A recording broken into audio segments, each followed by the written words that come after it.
Hey everybody, tonight I made a quick and easy shepherd's pie made with beef, so it's actually cottage pie.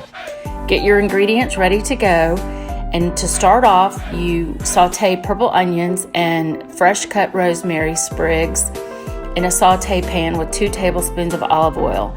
You want to make sure your pan is big enough that you can add the other ingredients and put it in the oven to cook. Brown your beef, add paste and flour, mix that up well. Add the onions back and the peas and carrots with the parsley. Let that cook for another 2 minutes or so to stiffen up and get mixed together well. In a separate bowl, go ahead and combine your ingredients and pop them in the microwave for the mashed potatoes.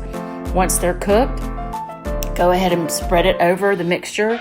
Put it in the oven with 3 tablespoons of melted butter on top and cook at 375 for 40 minutes.